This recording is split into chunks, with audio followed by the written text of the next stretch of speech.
Now, how should I make sense of it?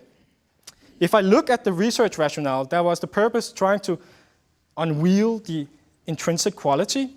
That's not reconcilable with this. So I had to reformulate, rethink the whole research, trying to come up with something new. And that means that instead of looking for the intrinsic quality, the question is, what is proposed in existence and how are these articulated and how are they propagated? To make a long analysis short, and trying to answer the research questions, what instigates, propagates, and how the performance relationships are constituted. If we look at from the all and nothingness position, what is market orientation and how is it instigated? Market orientation is understood as a problematization. If we look at the Wolverine case, the legitimacy of the existing or incumbent worldview would put under question. Market orientation comes in as a center of attention, as a rallying point for actors to realize the interest. What's also interesting is that any actor may partake in the instigation, mundane as well as extraordinary ones.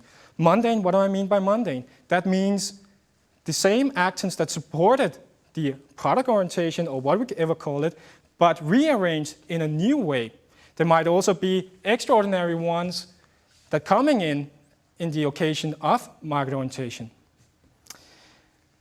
So the inception of becoming market-oriented always exists latently among the actors waiting to be rearranged in a network that gives preferentiality to the market. Then the next question is, how is it propagated? How can it be that firms independently from each other start becoming market-oriented? My explanation is that it's the proliferation of market-loaded actors. What do I mean by market-loaded actors? It's actors that has a shorter detour to realize their interest in the proposition of market orientation. Let's think of some examples. If we think of corporate systems, we see that everybody is starting talking about customer relation management systems. Even our accounting systems are infused with customer data. Data mining. Also the accessibility of market surveys is also becoming more affordable. We have web panel surveys, syndicated industry reports, omnibus surveys. Also our language, market expression are coming in our language. We are saying proposition, differentiation, unique selling proposition. Our language is infused by marketing words. There are also new ways of studying the market, new ways, meaning that it's not just testing the rational product attributes, it's also the social factors and even the emotional factors. Also, if you look at the consumers, they are empowered by the oversupply of product and services. And also, we see new communication medias coming in. We see the interactive ones. Also, suddenly people are starting to talk about complaint management system, giving voice to that kind of channel. Then there is also, of course, corporate branding. Consumers are imbued with emotional cloud about how they should feel suddenly about companies. And then there are a lot of marketing models. If we look at a standard strategy and look at the page, we see a lot of marketing models in corporate strategy. And then there, of course, also are the deregulation. So why does firm become market-oriented, whether they know it or not, is that all these marketing-loaded actions impels the firms to become it. So it's the preponderance. It's suddenly that because there are so many of them that we cannot really resist it, we just go with the flow. But then the question is, what is the performance?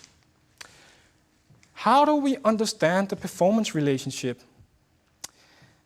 Well, one way to look at it is if there is a preponderance of these marketing-loaded actions coming in, it's really also a question of complying to them, that it pays off to comply with them. But Peter, this is just explaining the reactive side of the performance relationship. You mentioned just before there's also a proactive side of it. Well, there is a proactive side of it, and that is there is an escalation of market-oriented actions, which emasculates the manager being in control. We are not in control as managers of what's taking place with all these actions flowing in.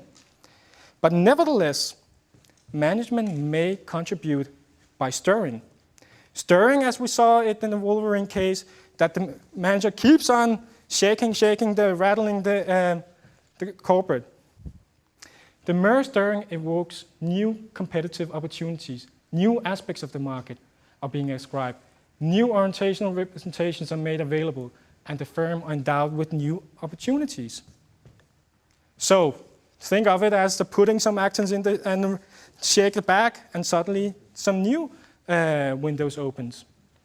Maybe it's not the best window opening again, and then we can shake again until we get to a situation where there is something interesting. So, to the research questions, what instigates?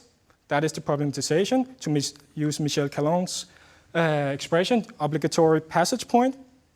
If we think of the why it propagates, it's because of the preponderance of these marketing-loaded actions. It's the marketingization that infuses and suffuses the whole action landscape. And the performance, there is the compliance side of it, and then there is the proactive side of managerial stirring.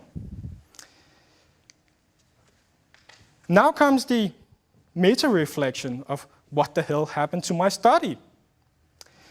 Well, if we look at it, for every theoretic import I took in, new implications arise, which called for amending theory. I was not in control of the dissertation. I didn't know where it would lead me. I was surprised myself that it would end with the all or nothingness, which I tried to evade. But it was not just the study that became transmuted. Study, that is the market orientation, that is suddenly coming new, ascribes new ways of understanding what is market orientation. But also the studier himself became transmuted. I had to rethink. I had to look at the world in different ways. I had a venerate belief that there was an intrinsic quality, but there weren't. And also the study itself became transmuted. The research question or the research rationale we formulated in the beginning, which is the holy one, I had to capsize it. These transmutation doesn't happen independently from each other. They are accompanying effect of one another. Hence why I would say it's commutation. It is something commutating between all three. So it's the study, and the studying between that are affected by the commutation. The farther I traveled, the more commutation took place. The more itinerantly I traveled, that is to travel to different places, the more commutation suddenly stirred. And also, the study became animated, more or less having a life of its own. I wasn't in control of it.